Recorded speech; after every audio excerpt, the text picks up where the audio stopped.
On this episode of Redlit, landlord is jealous of my income, raises my rent $500. I screw him years later for $20,000. Landlord is jealous of my income, raises my rent $500. I screw him years later for $20,000. TLDR is the same as the title. Landlord is jealous of my income, raises my rent 50%. I screw him years later for $20,000. Asterisk asterisk, all names have been changed. Asterisk asterisk. In the late 90s, wife and I were just married, just getting started, and we decided to dink. Double income, no kids. It for a few years to save up for a down payment on a house. The dot-com bubble was still rising and I was a newly minted software developer. I had an entry-level job for a while and then got recruited to a new city and a new job that paid 3x what I was making before. It was an offer too good to pass up. I ran the numbers and it was a no-brainer. By living frugally and saving my entire salary, living off just her income, we would easily have enough in a year to put 20% down payment on a new house. We rented an apartment in the new city that was listed for $950 per mo. The landlord was a real estate agent who owned a 2-bedroom condo as an investment property. Let's call him Hank Wazowski. Hank was a thin, gray, no-nonsense guy. He was pleasant enough, but perfunctory, dry, and had no sense of humor.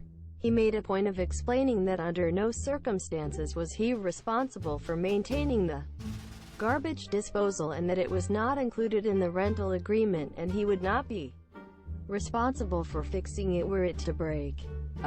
Okay. He seemed slightly amused by us. A clueless, young, newlywed couple, but I could tell he wanted to rent to us because we were very obviously a safe choice as renters. We filled out the rental agreement and the credit check. And this is where my troubles began. Hank looked hard at the credit application where I listed my job title, software developer, and my income, $75,000, for a 23-year-old in his second year out of college. In the late 1990s, this is a small fortune. Throw in my wife's salary and we were over 6 figures in income, renting an apartment far beneath our means. Like I said, dink is the way to go when starting out. I can't believe how much money you make, Hank must have said half a dozen times. Muttering under his breath, I explained we were saving to buy a house and that we were only going to stay in the apartment a year. We might stay a few months after the term is over. Would month-to-month be okay after a year? Quote, Hank assured us that would be fine. We saw Hank only once during the year and he again mentioned my salary and how he couldn't believe that's what software developers were making. It was awkward and I gave a vague reply. Anyway, a year later we had found a house to buy, signed all the papers, and were making plans to move.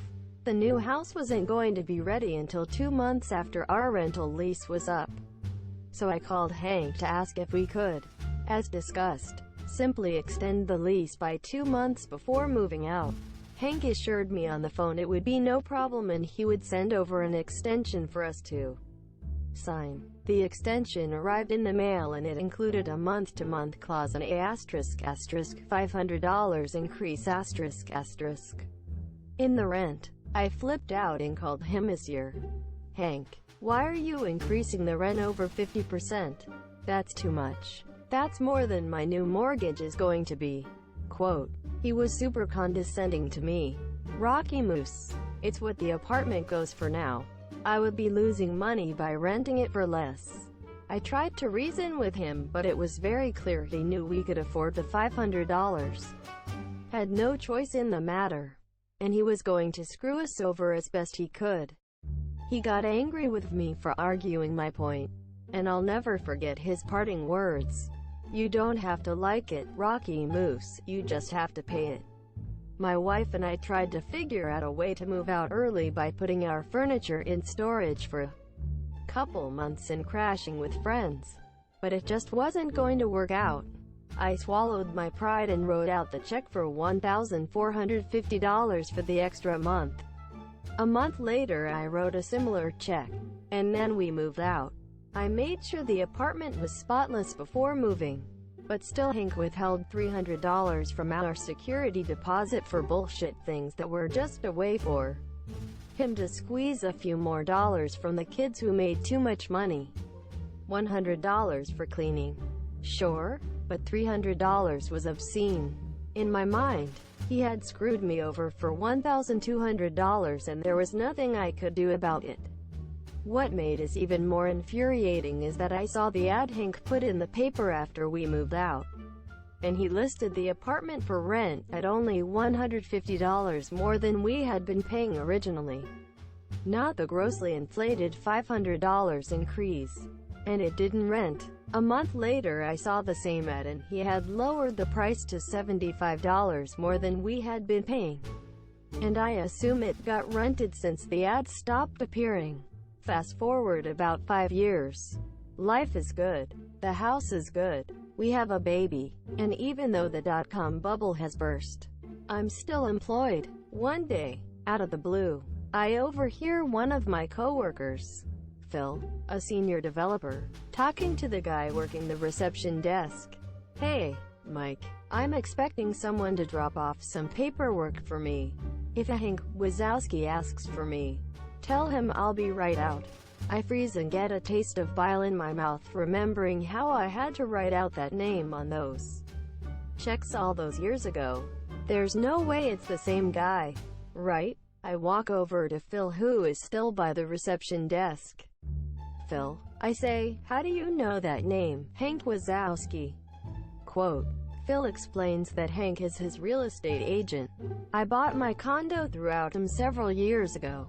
I'm selling my condo now so I can buy a house. So I'm going to ask him to be my agent again. Do you know him?"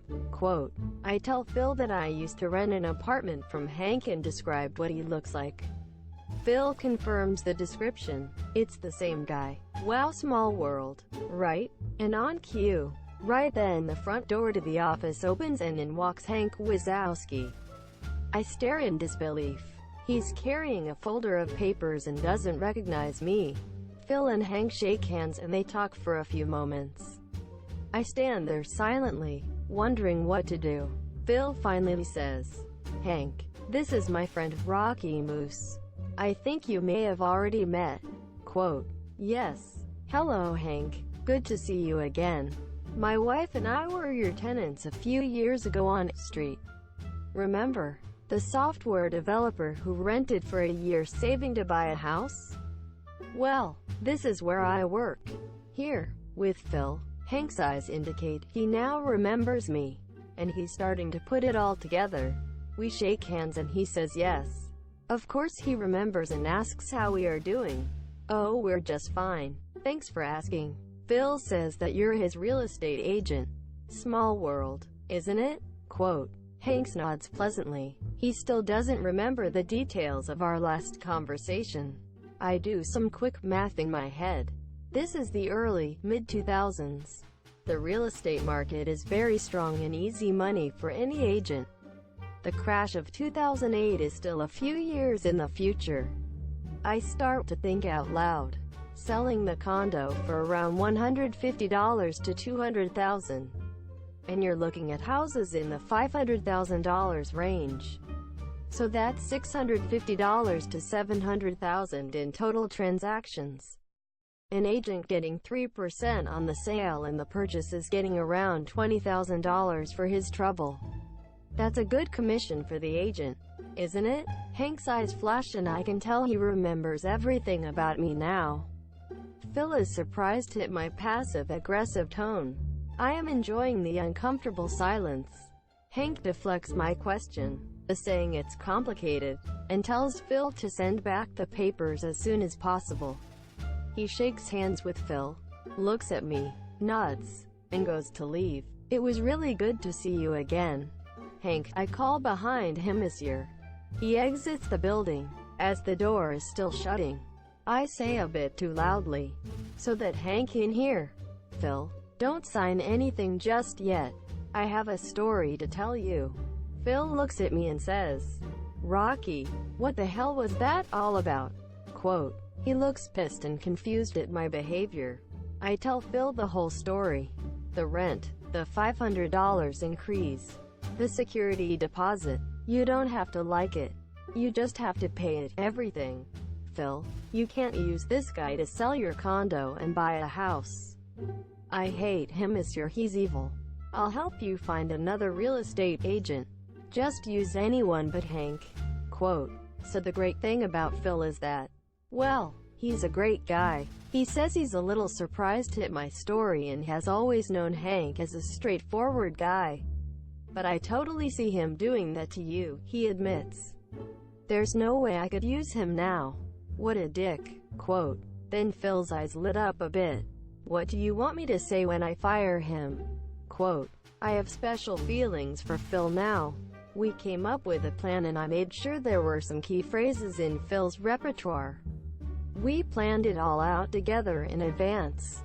My only regret is that I didn't get to see Hank's reaction in person a day later when Phil made the following phone call while I stood behind him listening. Hi, Hank, it's Phil calling. Yeah, about that. I've decided to get some other quotes from other agents. I'm not going to sign up with you. Pause. No, you shouldn't give a discount. You'd be losing money if you did that. Pause. No, this is just a decision I've made. No, it has nothing to do with Rocky Moose. Pause. Well, you don't have to like it, Hank. You just have to accept it. Goodbye. Click. And it was the greatest